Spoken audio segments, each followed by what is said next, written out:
This is the discussion I used to have with Elon all the time. He'd come in the West Wing. He won all these, guarantees on the budget. I said, dude, you don't understand. You're asking people that make $42,000 a year to essentially get all these tax breaks.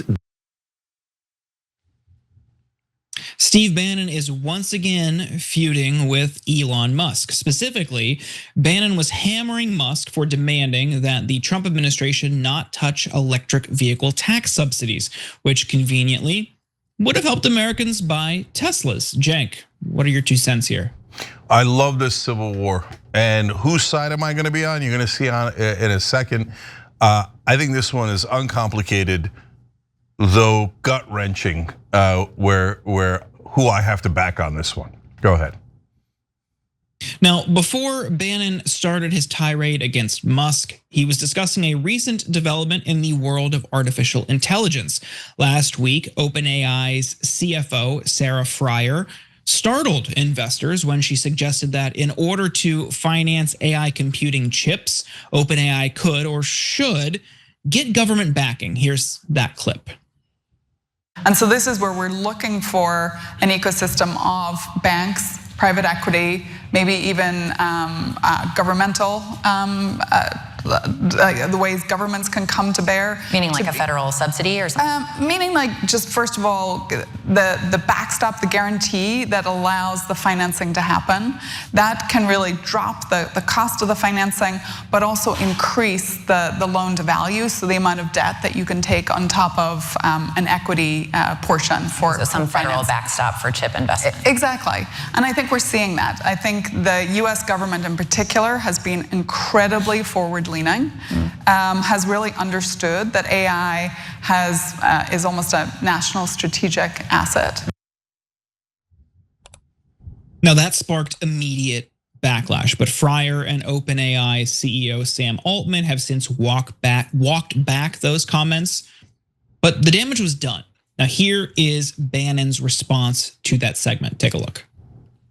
They're going to sit there and go, because this is a national security situation against the Chinese Communist Party, because lo and behold, we can't let them win the AI race, that we're going to need government support, just like the defense industry needs government support. We need government support now to the tune of hundreds of billions of dollars, not simply on the data centers, but to power the data centers. And of course, the leaders of the climate change movement, all these progressives in the tech area, the tech bros, the oligarchs, have now all got old-time religion, and you can burn anything, do anything, just as long as they get power. No one has taken the time to walk the American people through this. This has to stop.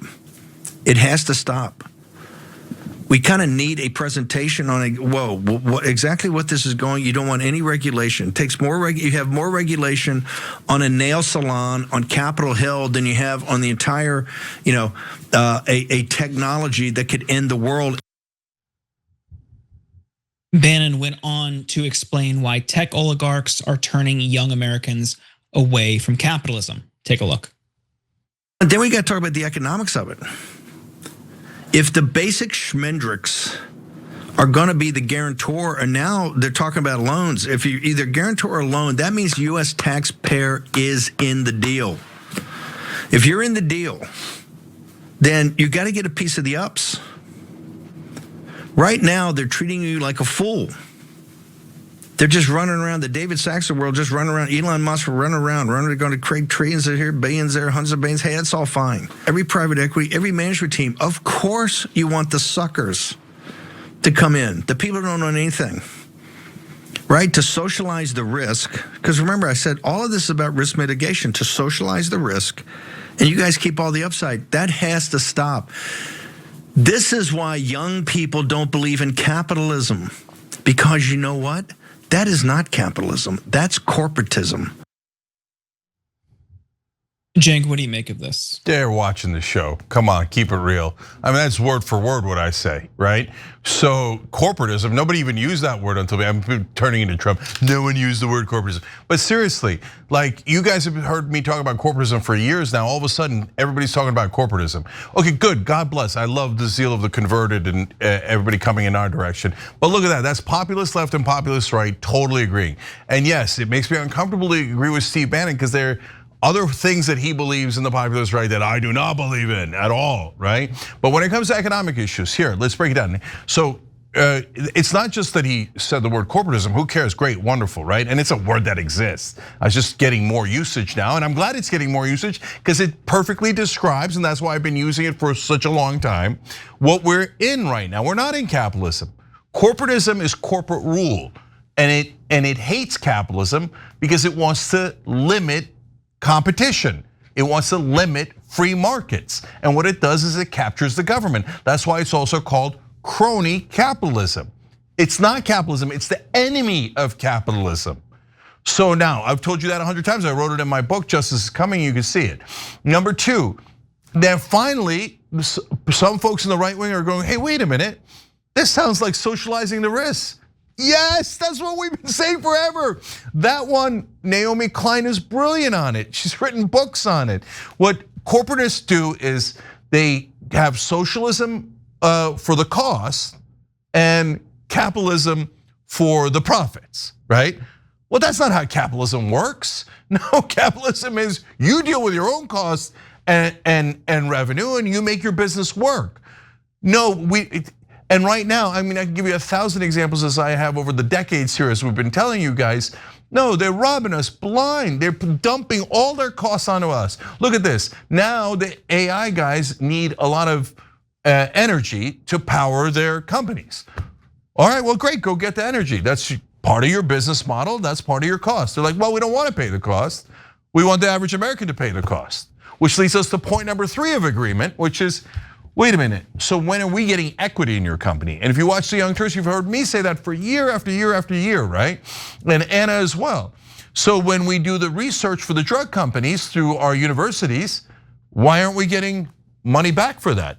If a private company pays for the research of drug companies, they are going to get equity in that drug company. And if that drug company does really well, then they'll do really well and they'll get their money back and then some, right? But when the American taxpayer pays for it, they're like, shut up, that's it. You served your role as the piggy bank. You get nothing. Our beloved corporate donors. Oh, oops, did I mention they're donors of the politicians? And by the way, yes, of Republican and Democratic politicians. So, and again, it's not just about AI or just the drug companies. Almost every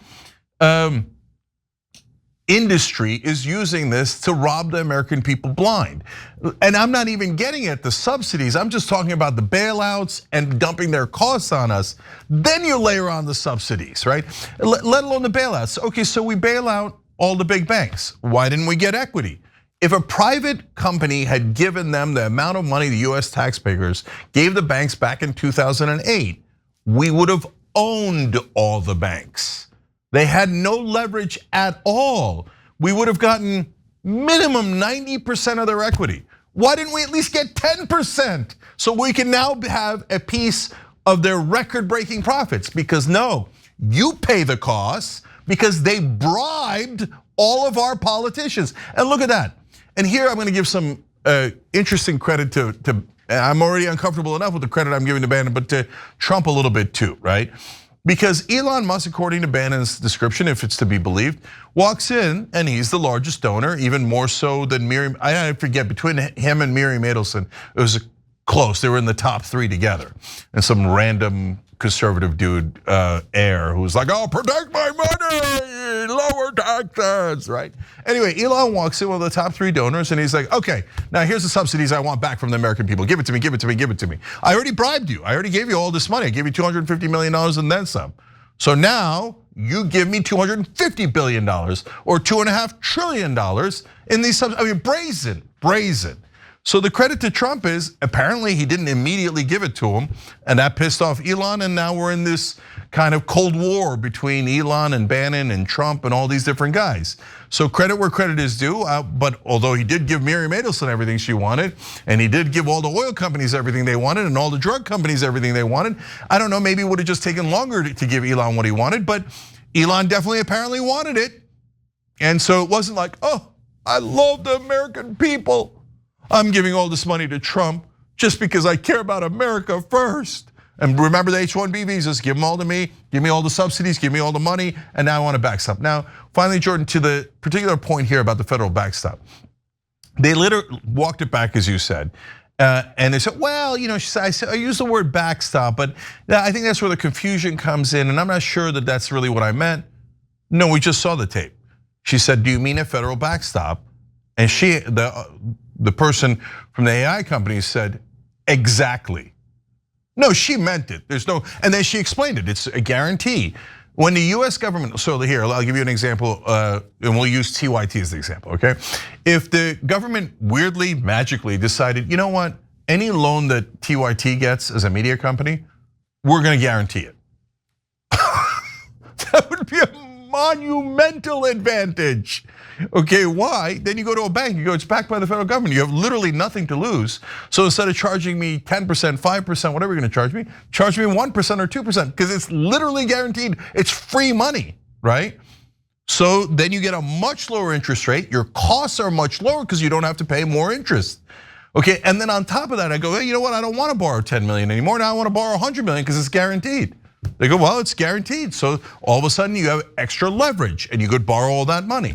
So those are all the advantages that the AI companies want that no other company gets. Unless again, they're among the other companies that have also bribed the US government, right? So that is not the free market. That's the exact opposite of the free market.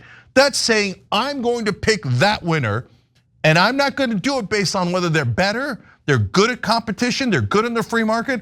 I'm going to pick them based on the fact that they gave me a bribe and now I'm going to take not my money, but your money, American taxpayers, and I'm gonna pay back that bribe 1,000-fold, because it's not my money, it's the suckers at home that believe in this gross government, right? And that's how this game is played. But the good news, don't lose track of the good news. Holy cow, right-wing populists and left-wing populists agree and are now pushing back together. No, let me see your equity. You want subsidies? You want backstops? You want all that? Let's do a deal. I went to Wharton, I'll do that deal. I'll take 80% of your company before you know what the hell hit you, okay? And I'll take it not for me, but for the American taxpayer. You still want it? You still want it? Oh no, but those are my profits. I want the profits. I just want you to pay the cost. No, the answer is hell no. But all our politicians are dirty and corrupt. So we need to find one guy who's gonna say hell no on behalf of the American people. Jordan.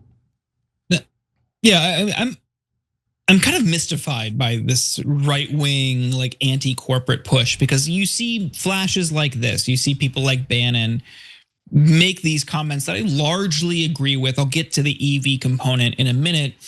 But in the first Trump term, he proposed raising taxes on the wealthy, and then the rest of the movement shot him down. This isn't to say I like him. I think he's got a lot of concerning aspects to his public persona, but on some things we align, and I think that's something worth fighting for, fighting back against this corporate control of our government. But then he invokes EVs, and yes, of course, Musk would want that because of Tesla, but in general, I think those are good, right? Like, let's be clear. I think what they were proposing with the Inflation Reduction Act during the Biden administration, only providing those subsidies if you buy a union-made EV, that's even better. That's a way to keep Elon Musk out of the equation because he has fought Tesla unionization, while also incentivizing the purchase of EVs.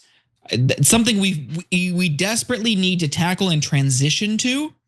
With the Trump re-election, there's been a major setback. We're still subsidizing oil companies.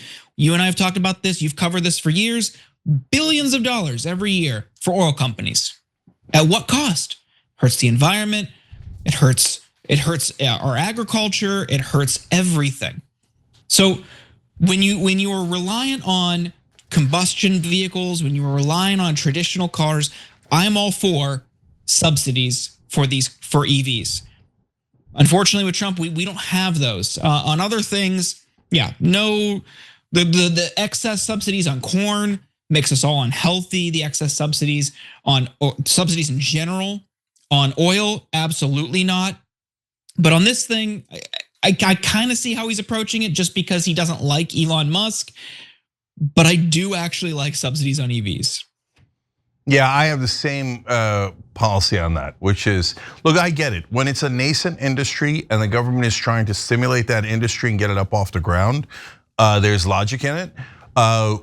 why we do $35 billion a year in oil subsidies is mystifying. That's not a nascent industry, it's a mature industry. It's a deeply, deeply profitable industry. Those oil subsidies are nothing but an absolute robbery. Flat out, 100% rob the average American to give to corporate donors that have legally bribed all of our politicians, okay? So the EVs are a different situation because you're trying to accomplish a goal here and you're trying to get an industry going on its own 2 feet, and then you're supposed to let it go, by the way. But even so, Jordan, I would take equity. Like, you want subsidies, okay, then let's make a reasonable deal. If you're a nascent industry, maybe I take 20% equity, maybe I take 10% equity. But don't tell me that American taxpayers have to give you money for free and we're never gonna get anything in return. No, I'm at a blanket no on that now. No, I love that, especially for scientific advancements, pharmaceuticals. We're not investing. Why are we investing in the research process of these, funding largely the research and development of these new drugs, and then have to go and pay full price? You're lucky if you have insurance, thanks to this government, and then you got to pay hundreds of dollars for essential medication. No. We funded it. We get it. Yeah. All right. Interestingly, people fighting for the average American has broken out in America. So we'll take that silver lining, we'll take that little bit of ray of hope and run with it. Every time you ring the bell below, an angel gets his wings. Totally not true, but it does keep you updated on our live shows.